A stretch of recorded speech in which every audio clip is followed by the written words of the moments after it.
All right, good morning, everyone tuning in. This is the T Podcast. We're going to be talking with Brent Broussard today about his businesses, his nonprofit that he's starting, and also his handmade jewelry, and what made him want to be a part of Leadership Lafayette. So stay tuned and sit back and relax.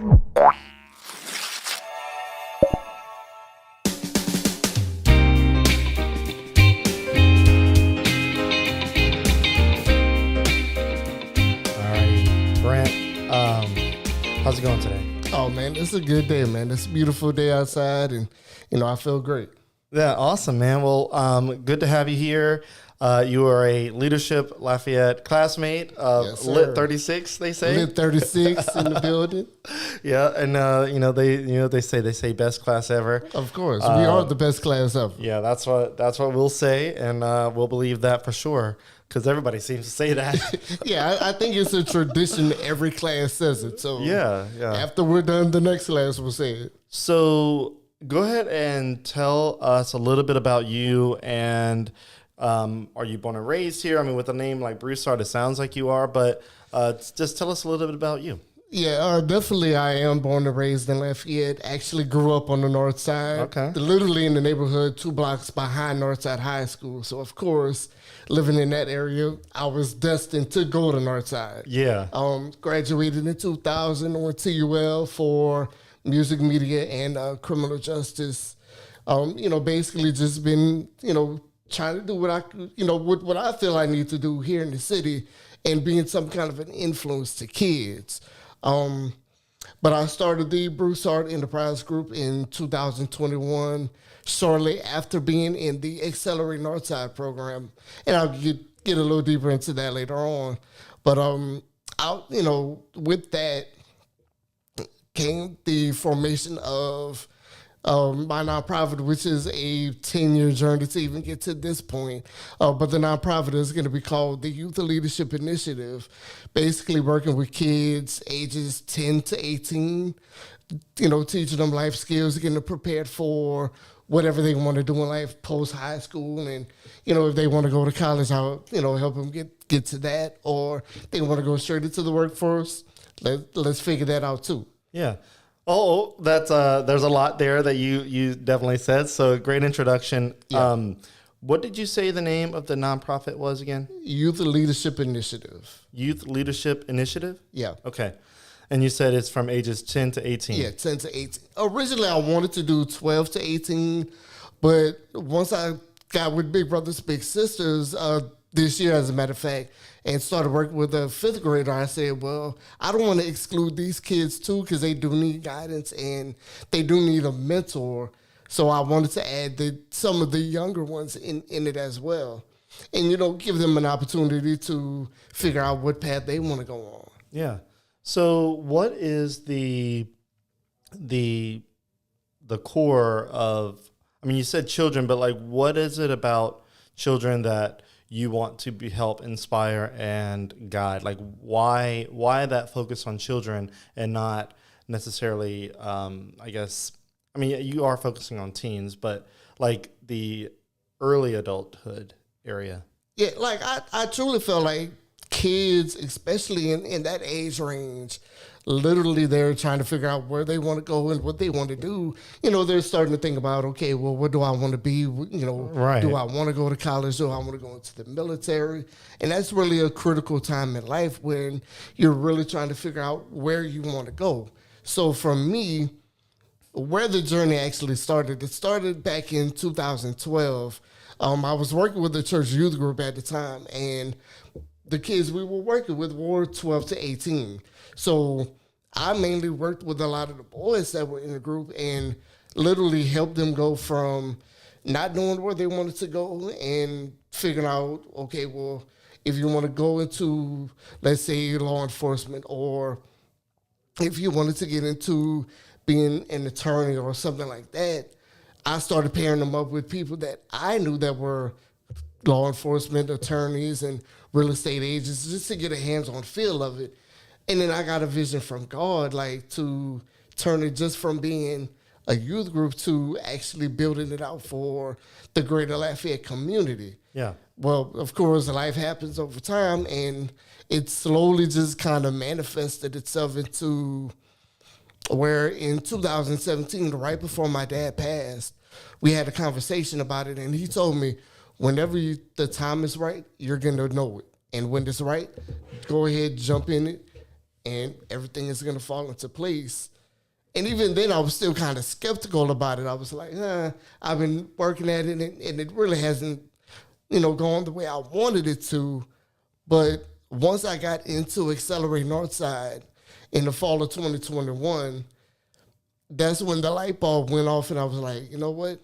This is the right time for me to do it. And it's been a great journey ever since. Yeah. All right. So you mentioned that you grew up on the north side, all that good stuff. One of my, the only salesperson that I have that works with me is Drew Kennerson. Yeah. I know her very well. Yeah, and whenever I told her I was having Brent Broussard on the podcast, she goes, "Oh, I know him." Yeah. Real good person. Yeah. And so apparently y'all grew up. Well, I say y'all grew up, but y'all were pretty much neighbors, and she watched you grow up.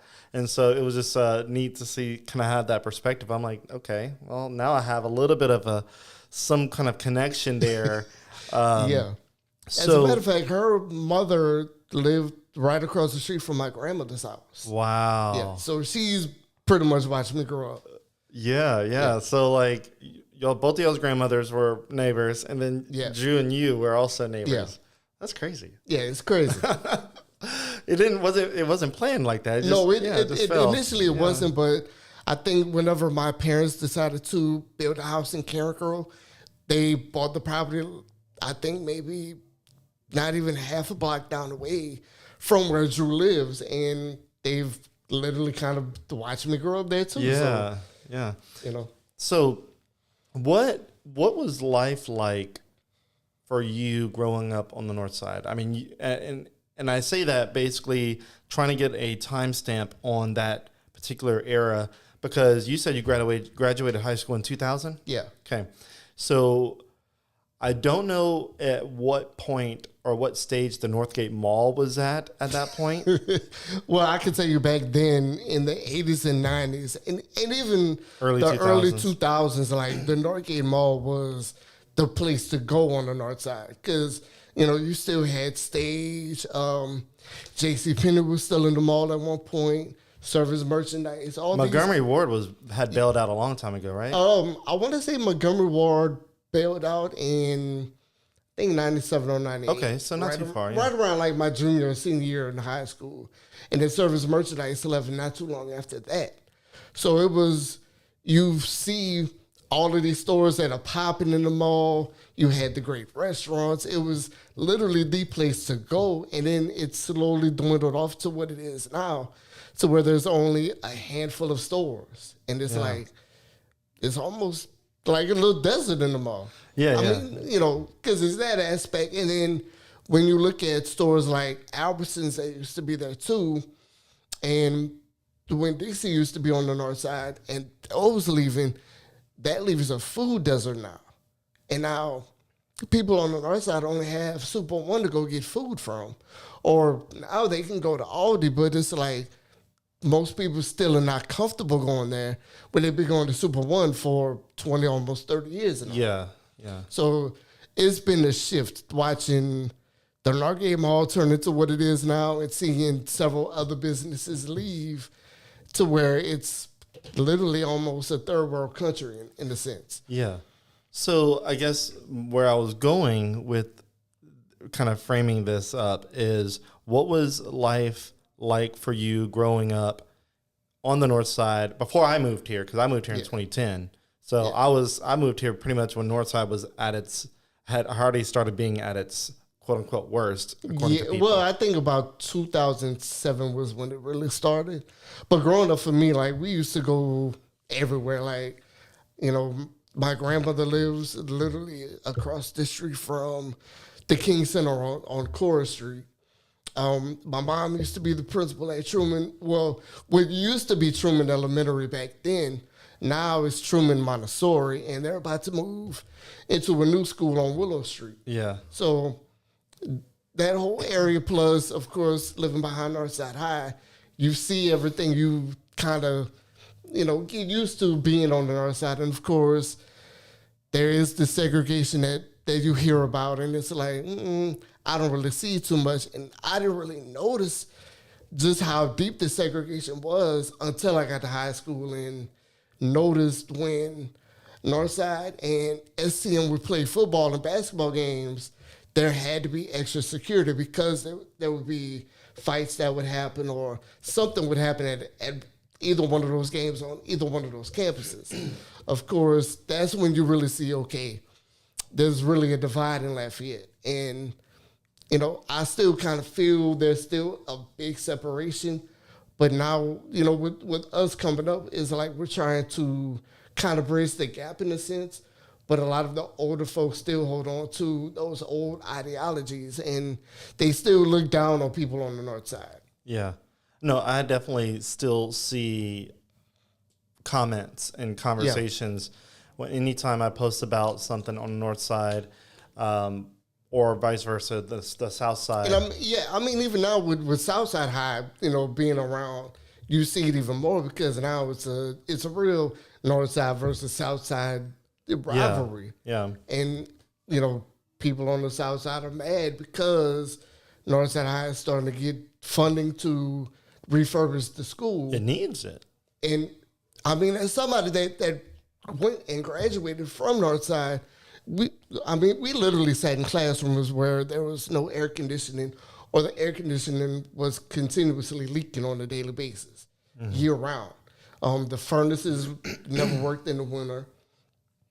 We saw kind of some of the decay of it, and it was something that had been long talked about to get not just Northside, but all 5 of the original high schools refurbished. But it's taken a long time for all of this to happen. So now, with Northside getting a brand new football field, people on the south side are mad because they don't have one, and it's like, y'all just coming up, like, we've been here. Yeah. Let us enjoy what we need so y'all can get what y'all need in the future. Yeah. So when you mentioned segregation, it was interesting to me because in 2000, I graduated high school in 2005, so 5 years after you. I was supposed to graduate in 2004. That's another story. All right. I was held back.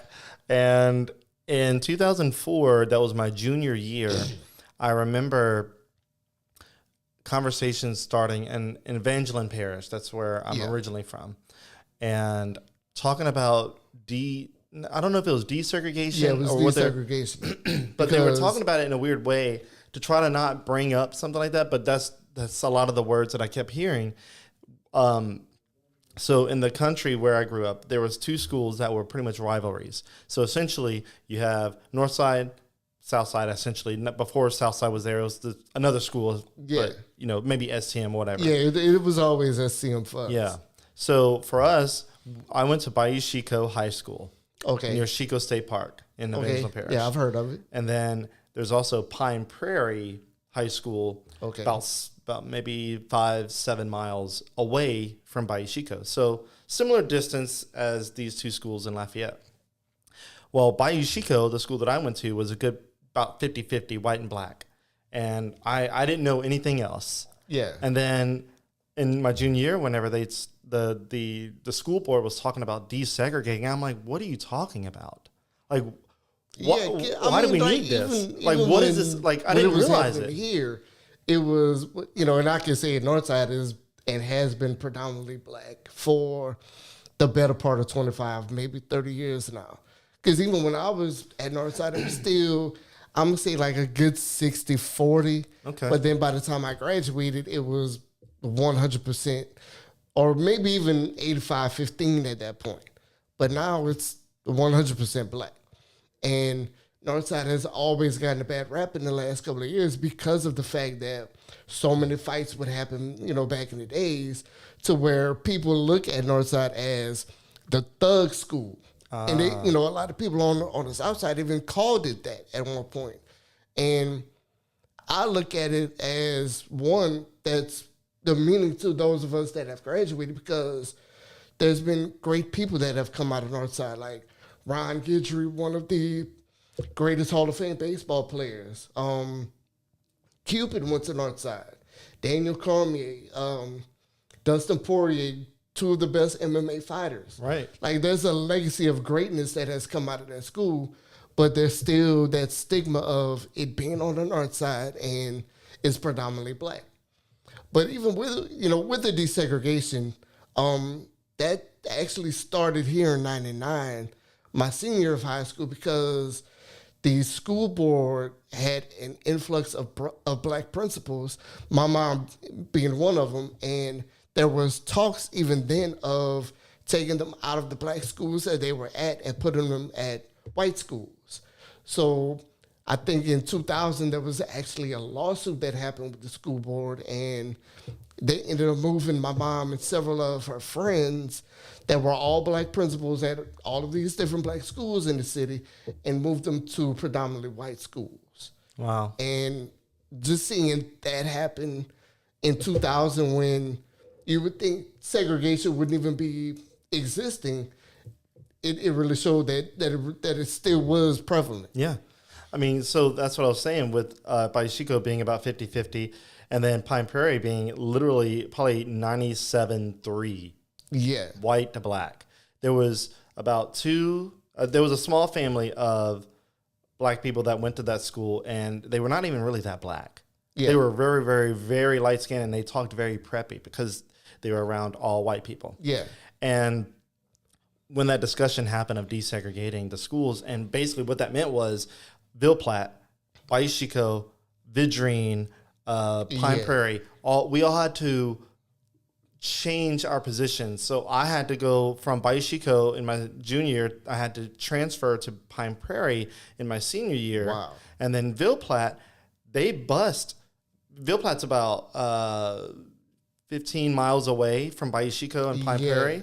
They had to bus. That's something similar to what happened here too, because they started busing black kids that lived in predominantly black neighborhoods on the north side to Prairie Elementary, Middlebrook, which at that time I forgot what the name of that school was, but they started busing those kids on the south side. And that caused a lot of problems for families on the north side that didn't have transportation to get on the south side.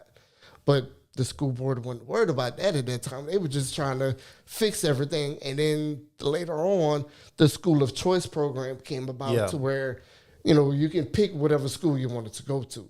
And that kind of killed all of the feeder schools, especially on the north side. Okay. Yeah. Okay. Well, look, man, let me get my sponsors mentioned real quick here, because we got deep in the conversation. yeah, a little bit too deep. You mentioned segregation. I was like, hold up. All right, so we got our sponsors today. The first one, as you know, Music Academy of Acadiana. Acadiana's top choice for music lessons. Basically, man, you can learn guitar, voice, drums, violin, saxophone. If you want to get into audio production, they teach it all there. They've sent students to college and all that good stuff. They've even premiered on major music competitions like American Idol and The Voice.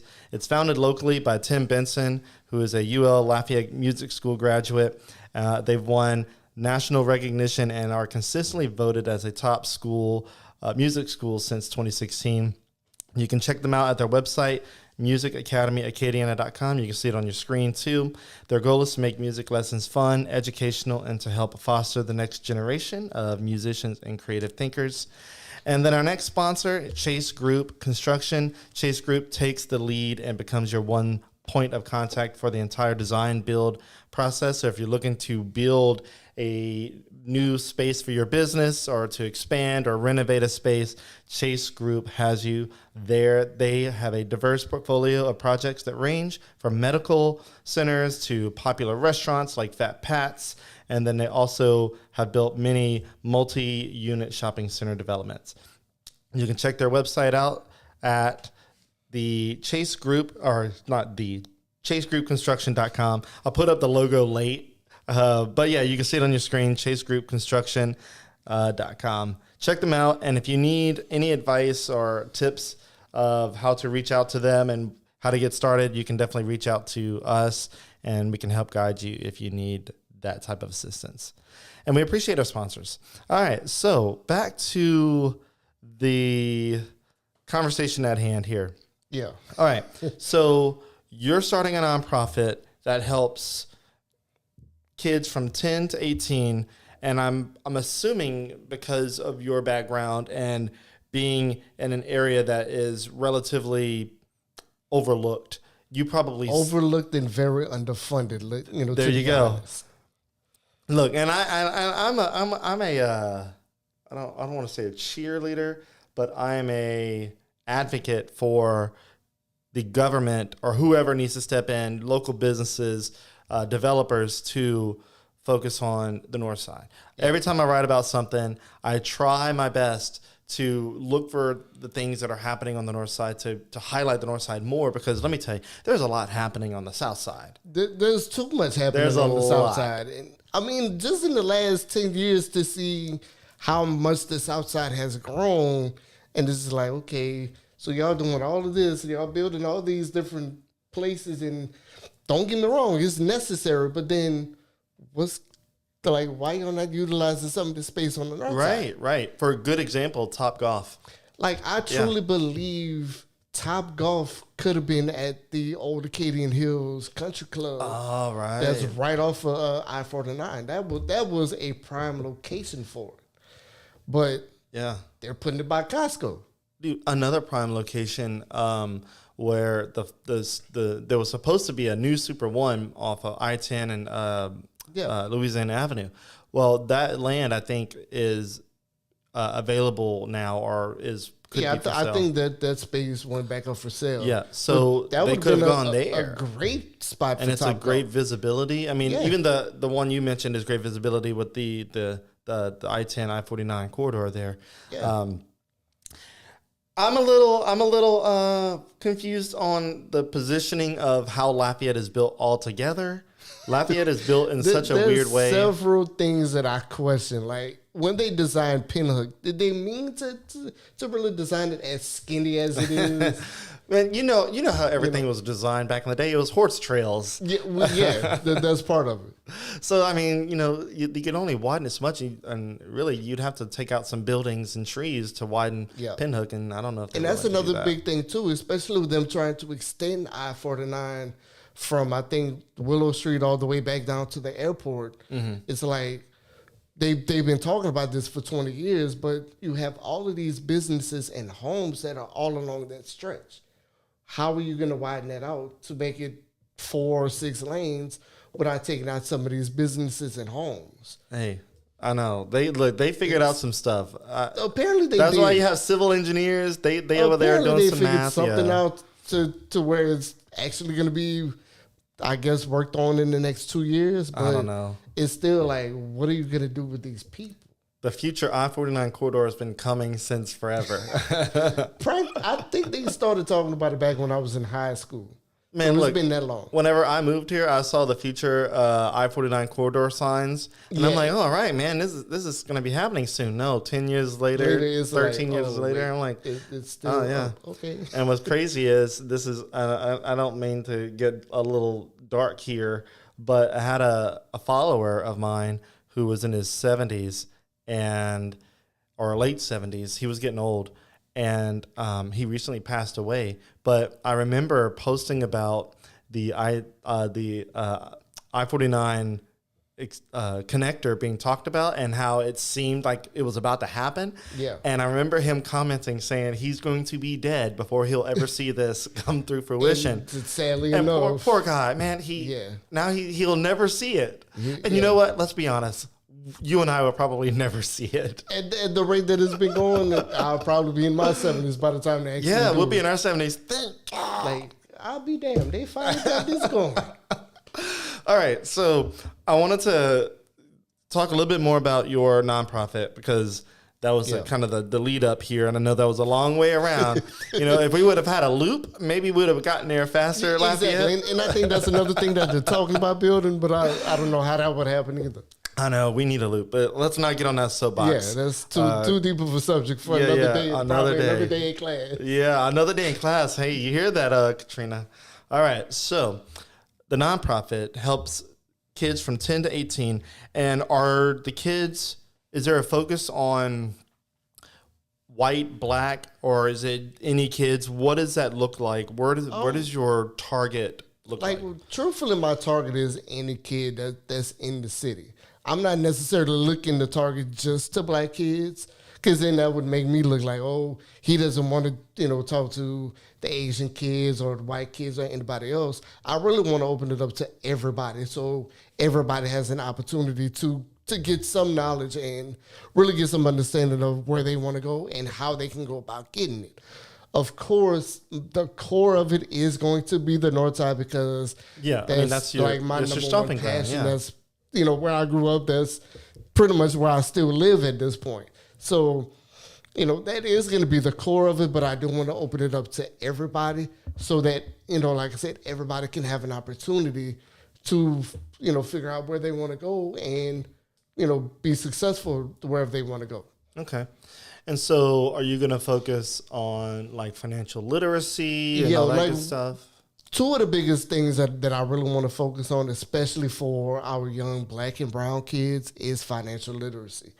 And that's mainly because a lot of us are not taught that early on in life, and we don't figure out how to create a budget or how to even balance a bank account until we're well into adulthood. I mean, luckily for me, I was able to be taught that, while I was in high school. I had my first checking account, learn how to balance all that and everything. Even though, I did mess up, initially, like it did teach me how to manage things. So I look at it like some of the kids that I grew up with were not being taught that. And even kids today, a lot of their families are not taught that. And they're not even realizing, the importance of having good credit, or even what credit looks like and how to manage that, so that you can be able to buy a house, buy a car, whatever you want. Yeah. I mean, I don't remember being taught financial literacy all that much, except for, like you said, in high school. I remember my senior year, I got taught how to write a check. And balance a checkbook. In which a lot of kids don't even know how to do that anymore. Because checks are not that common. They're not common. Everybody uses a debit card now. Or I haven't owned a check since 2006.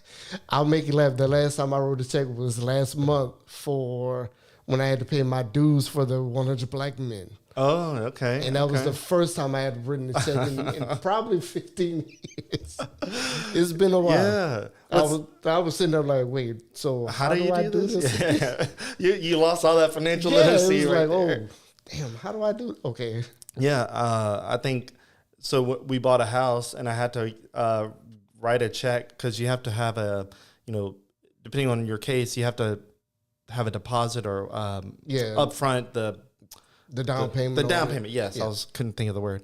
And we had sold a house, and the money that we thankfully made from that house, we stashed it because we knew we'd have to pay closing costs and all this other stuff. And they told me I needed a check for X amount, and I'm like, can I just Zelle it, or can I Venmo it to you? Or? Can I just Venmo it? No, you need to have a check or a money order. I'm like, or a cashier's check, I think. I'm like, oh, okay. So I had to go to the bank and get a cashier's check, and they were like, you could just get checks. I'm like, I haven't owned a check since 2006. I don't know what to tell you. Yeah, because I was like that when I went to the bank to get it, and I was like, can I get a blank check? And the guy was like, well, I can put your account information on there if you want. Yeah, let's go ahead and do that. Yeah. So, but yeah. Okay. But, like I was saying, that's one of the biggest pieces. Right. The other big thing, too, that I think is highly overlooked for kids is mental health. Oh, yeah, for sure. Especially with the age of social media and the cyberbullying that's happening and the amount of kids that are killing themselves now. Nobody's really talking about mental health for kids.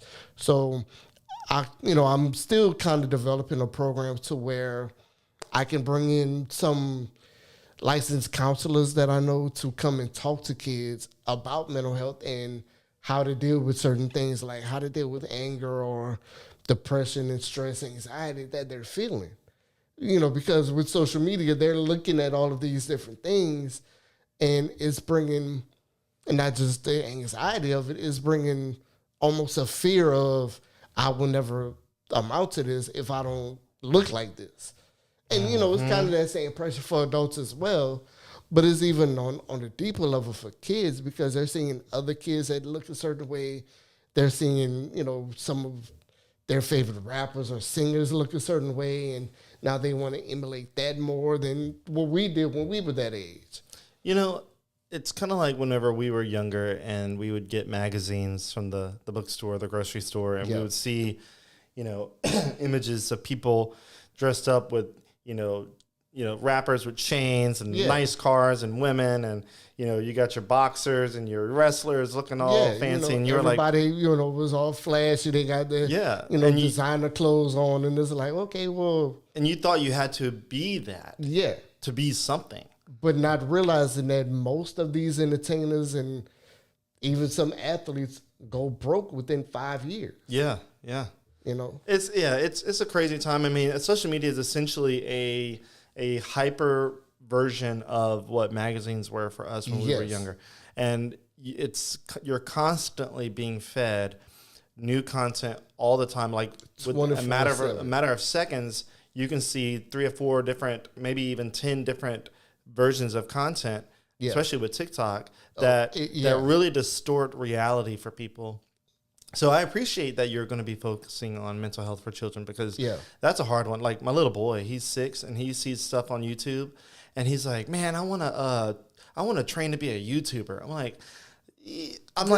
I think that's cool, but like, I think he's seeing a version of what YouTubers are that I'm like, I don't think he realizes the amount of work that goes into even trying that. Because I know with one of the kids that I talked to, he, wanted to be a YouTuber. And I'm like, I want you to understand this. You have to constantly post content almost on a daily basis in order for you to even drum up the views that you need. And then it even takes up to between, I think, 1 to 2 years before you even get the ad money started. Oh, yeah. So most of these kids don't even realize that's what it takes. They think, oh, I'm gonna post this on TikTok, I can automatically get paid. No. If you're not generating enough views, they're not even gonna to look at that getting ad support for you to even generate that income. Yeah, a lot of people think, and younger people think, and even older people, 'cause it's a spectrum of people that believe this, that when you go viral, let's say you post a video and you go viral on the internet, that you're supposed to collect a check. It doesn't work that way. You know why? Because your account is not monetized. Yeah. And so like on YouTube, you need, I think, 1,000 followers minimum.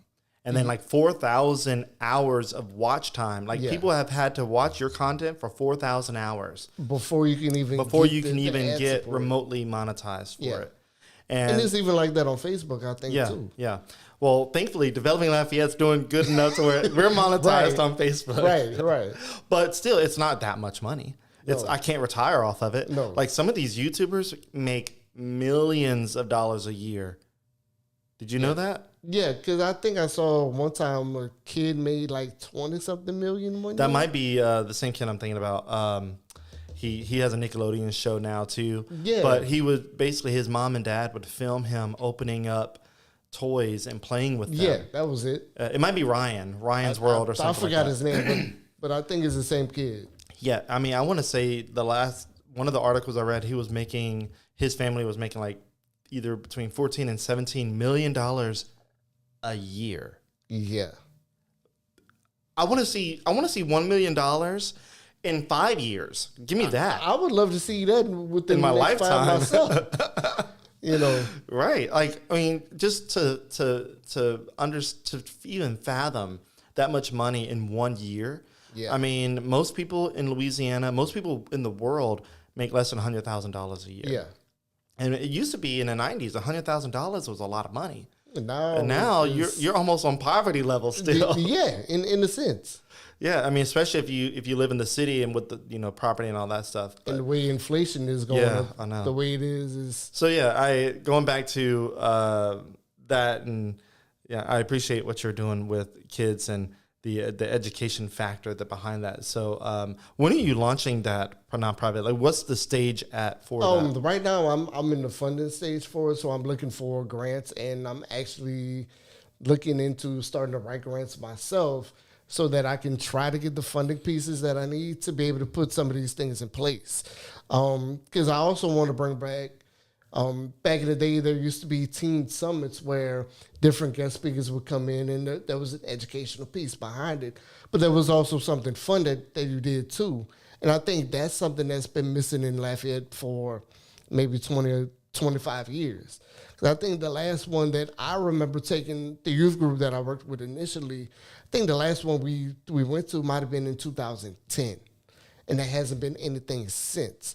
So I really want to bring that focus back to where kids can have fun but still learn financial literacy or mental health, or how to build a resume, how to dress for job interviews, especially for young men, how to tie a tie. How to dress properly, things like that. You know how many times I YouTube how to tie a tie, and I don't know if I have it memorized. I could probably try, but I have to always go back. I think I can only do two actual knots, and they're not even that perfect. Yeah. So okay, but yeah. well, cool, man. I love hearing about that. I can't wait to see you get that kicked off and running, because I think that's needed. I think there's a few people in town that are doing financial literacy stuff, but I think more for the adult side. Corey Jack. Yeah, he does. Corey Jack has been a really big help for me, because even how I brought back the nonprofit. Sitting in Accelerate Northside, I think it was the third week he came to speak, and he was talking about how to put a business plan together and everything. And I'm sitting there, I'm listening to him, and then the light bulb went off. I was like, so that's what I needed when I went to talk to the Small Business Development Center in 2015. I needed a business plan. Immediately, I'm like, I need to get with this dude after class. So once we got out, I ran up to him and I was like, hey, I need to sit down with you. I got an idea that I want to talk to you about. I might need your help with it. A week later, we got together, and he's really been like a mentor to me, even though he's younger than I am. So, he's been a big help. Corey actually helped me get my LLC paperwork together, the 501c3, and really focusing on, what the plan is and, how to go about it. Yeah. Oh, yeah. I actually had him on the podcast, call it a couple of years ago now. Yeah. And he was good guy. Yeah, really good guy, very insightful, and doing a lot of stuff. So a lot of good things. Because even now he's expanding to New Orleans. Oh, wow. He has an office there now. And the last time I talked to him, he's also going to be expanded to Evangeline Parish as well. Really? Because he's from Mamou. Oh, wow. Yeah. All right. Yeah. So he's going to be doing some things. I don't even know if we talked about in that area. Nice. Yeah. Okay, yeah, because that area, let me tell you, it needs all of the education that it can get. Yeah. Because I know a few people in my graduating class, the ones that felt that area didn't offer a lot for them, they moved to Lafayette or Lake Charles or even Baton Rouge. But it's an area where there's not a lot of industry. There's not a lot of jobs for people, well-paying jobs. The only good jobs in that area, at least the main jobs that I've seen growing up, was working high lines, basically electric poles, doing lumber or like cutting down trees or going offshore. Really, that was. And truthfully, in Louisiana, offshore is still like one of the number one industries. Yeah. Now medical's coming up pretty good, but to get into the medical industry, you have to have education. Yeah, at least you have to have some kind of knowledge to get into it. But the oil field, you really didn't need anything. No. You just go roughnecking, and you'll make a good $3 or $4 grand a week, and come back and spend it all. Yeah, Okay. Well, man, all right. We're getting close to the end of the 45 minutes here, and I saw that Shira said, "Hey, Lit36" a few minutes ago. So she's watching. Hey, Shira. Yeah, I told a few of them to tap in and watch. Okay. So I want to get to your bead, your jewelry, your handmade jewelry, and then I want to talk about what led you to join Leadership Lafayette. So your your jewelry company is Beads by Brentley. Yes. And I will show the website here in just a second. Let me pull it up. All right. Okay. So this is your website. Oh, gosh. I have some logos covering it. There we go. So this is your website here, Beads by Brentley. This is a Shopify account. And if you want to go to his website, I'm going to show you the website there. Just type that into your browser. It's beads-by-Brentley.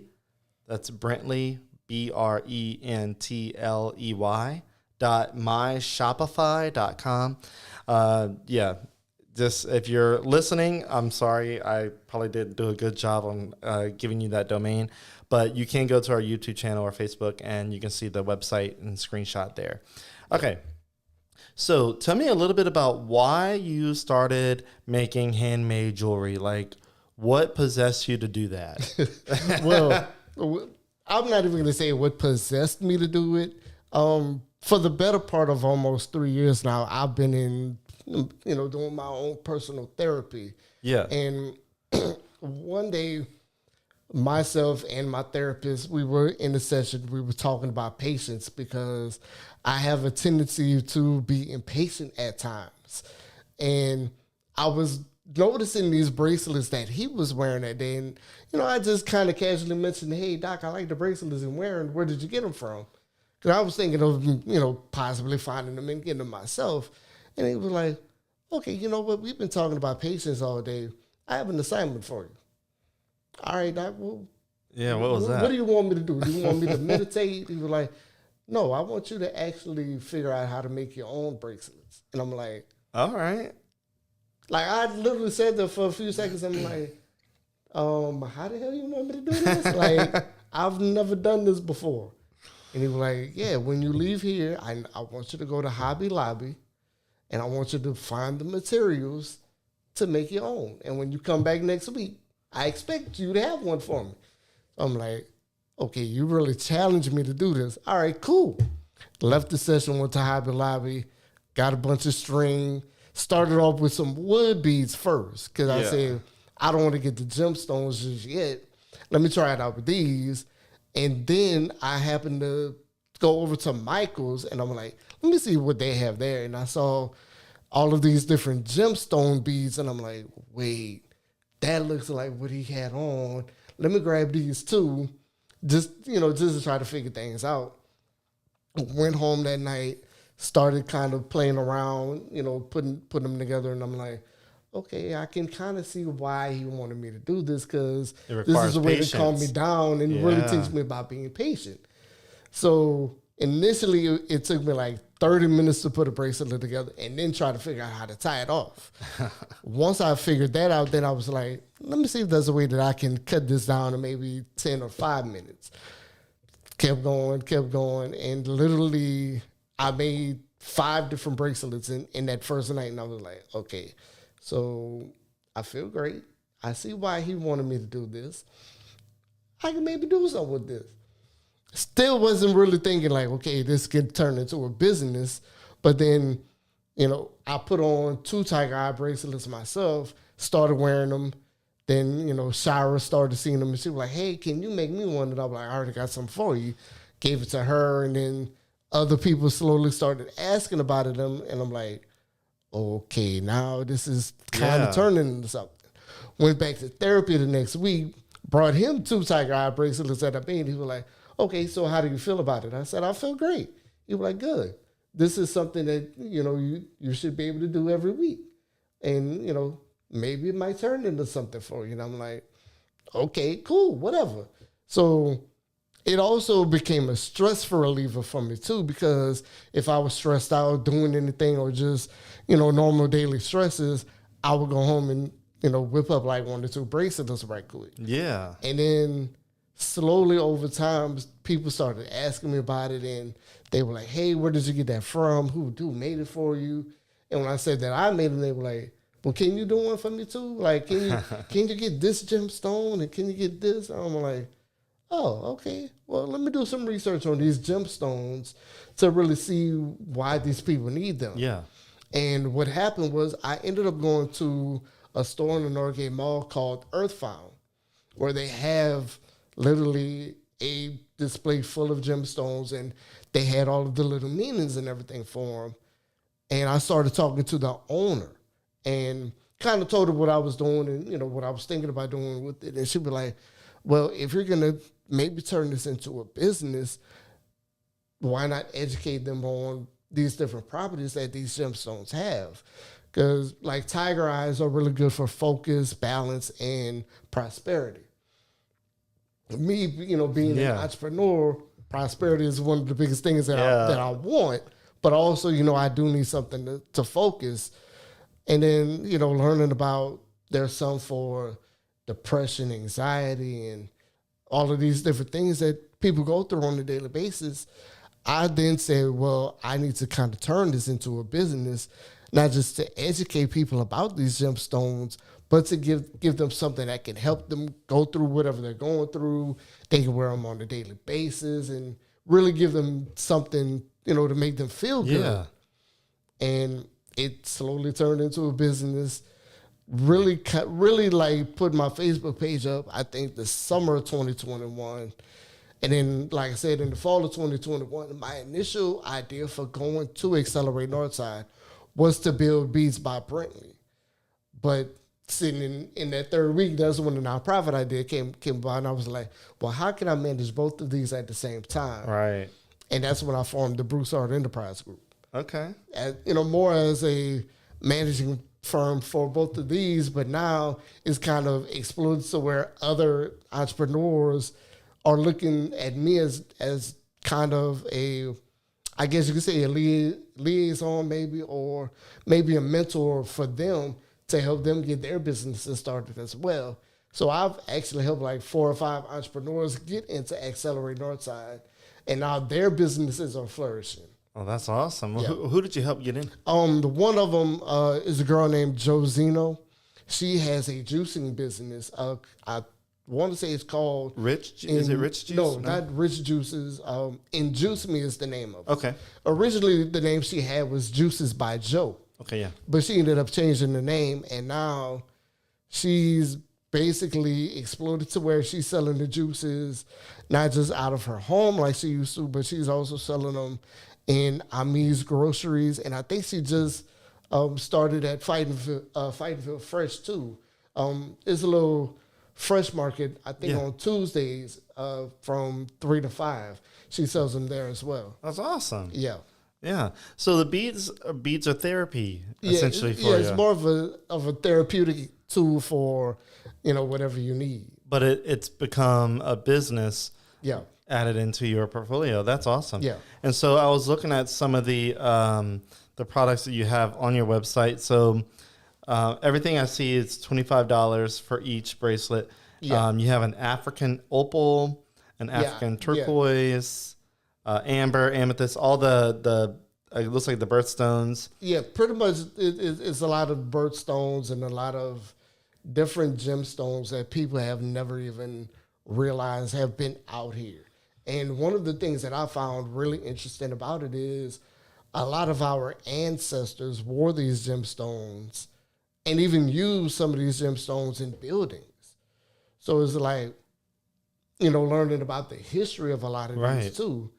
You know, and even in a biblical sense, most of these gemstones like lapis lazuli and amethyst, they're all mentioned in, you know, in the Bible. So I was like, okay, there's also this influence as well that people probably, you know, just read the Bible and were like, okay, well, what's this?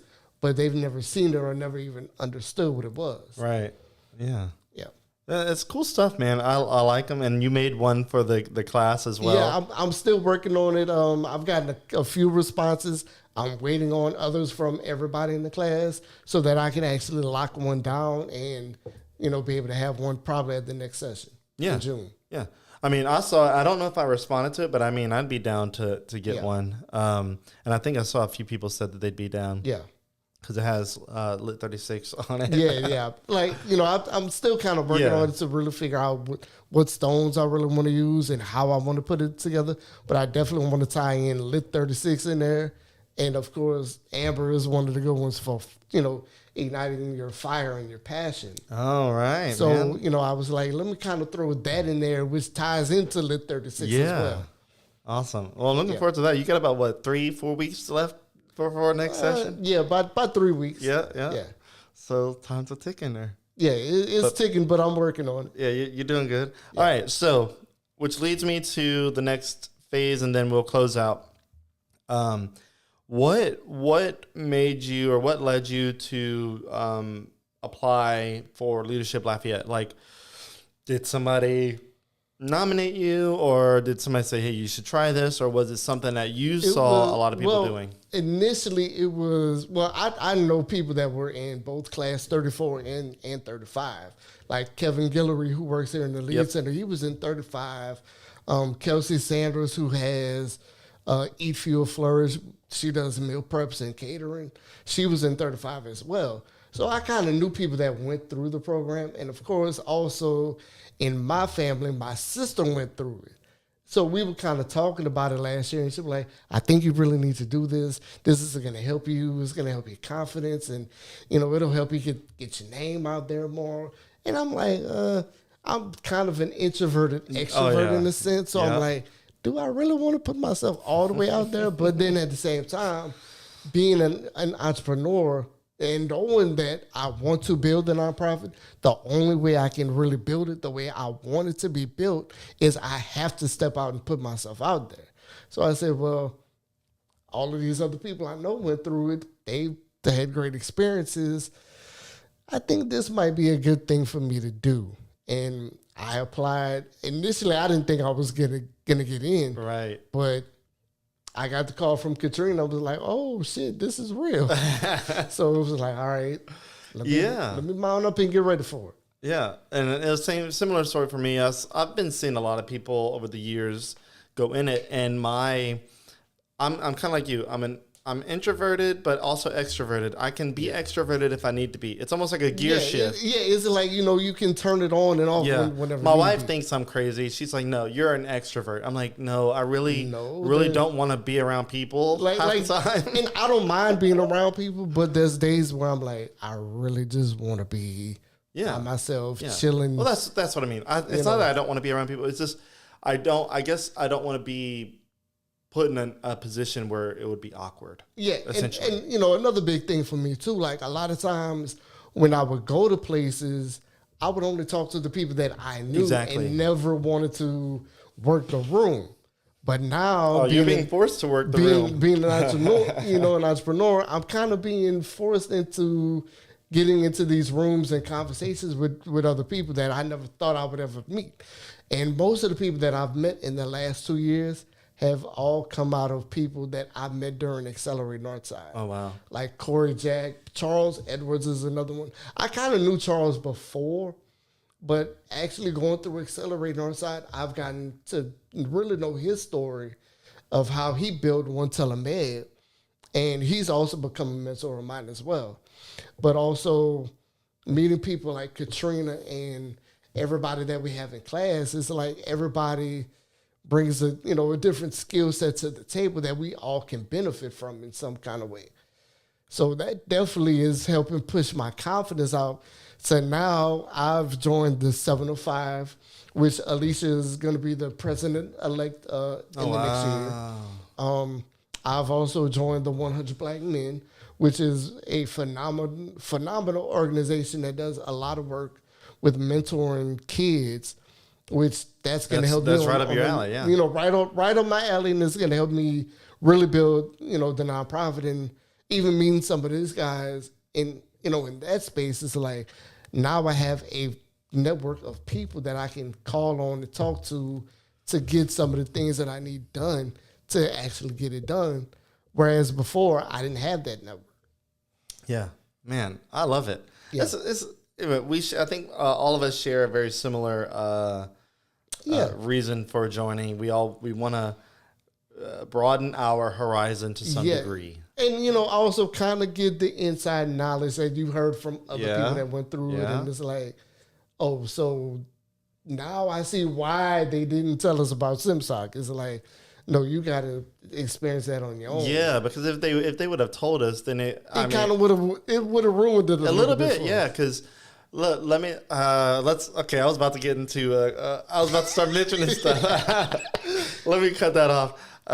You can try to Google it. You can try to YouTube it. Yeah, I struggled finding any information on what was going to be happening. There is a book on it that you're usually handed this whenever you take the class. So if you're listening and you're thinking about taking Leadership Lafayette next year or applying, and hopefully you get picked, just know that there's a thing called SimSoc, and it's an interesting experience. It's a wild time, but it does give you like kind of an insight of how society really is in the sense.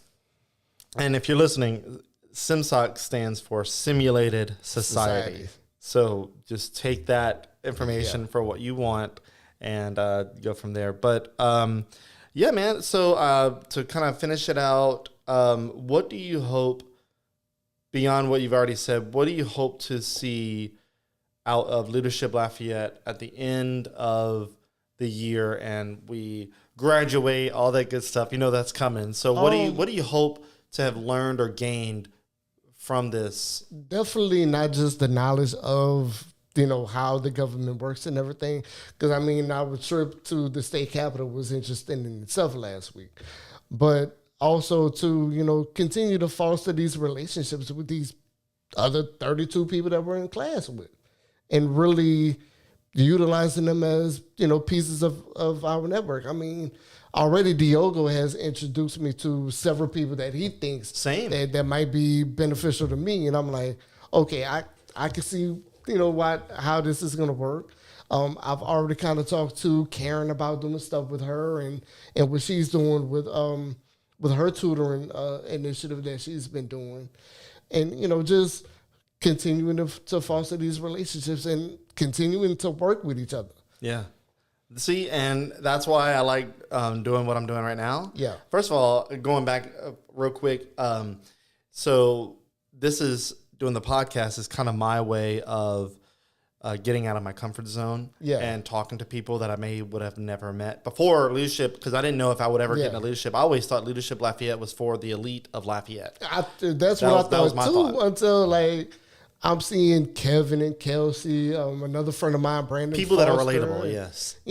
People that I've come to know over these years, and I'm like, so wait, if y'all got in, I could possibly get in too. That person can get in. Right. Yeah, come on. I got to fit somewhere, right? Right. I'm like, and then actually seeing everybody when we went to orientation is like, okay, now I see why this is so diverse. Yeah. And I love it. I love it. Even getting to know Peyton and her story is incredible. It's wild. Yeah. And it's, Peyton's world right now, that's the big topic of conversation. Yeah, the hot topic. A very hot topic, actually. We kind of got a glimpse into, the labor committee last week when we sat in that meeting.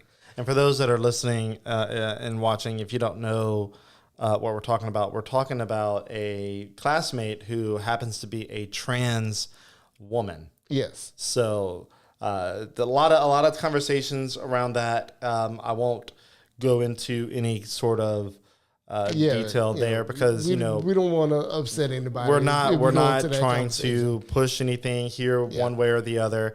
Just know that we had a political day, a Capitol Day. What was it, last week? Yeah, it was last week. And we got to see some different bills that are in kind of the loop. And there's a lot more that are still being in place for that community and all that good stuff. So, it's interesting topic. Whether you're liberal, conservative, either way, there's a lot that can be learned from this. On both sides for sure. For sure. So, yeah, man, with that, I want to go ahead and say thank you for coming on and accepting my invite. Hopefully, there are a few more that decide to accept my invite. Hopefully so. I know Shira has been commenting. She also said we never speak of SimSoc. I think it's because the green and the yellow grooves were still beefing at one point. Yeah. You know. God. You might have said too much. Yeah. Let me not go any further into that. But we do have Shira. Do you say her last name Moran? Yeah. Okay. We have Shira coming on in a few weeks here. So she's been commenting. And if you're listening, you haven't seen the comments because you're listening on the audio version. But yeah, we'll have Shira, who's also a classmate of ours, coming on in a few weeks.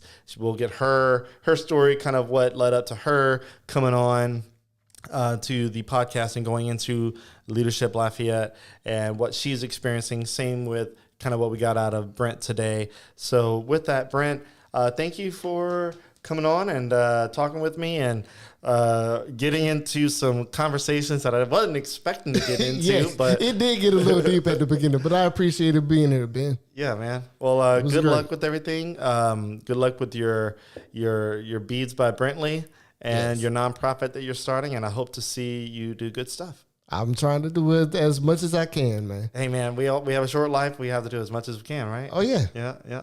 All right, Brent. Well, have a good one, and we'll see you around the class, right? Yes, sir. All right. Y'all have a good one, guys. All right.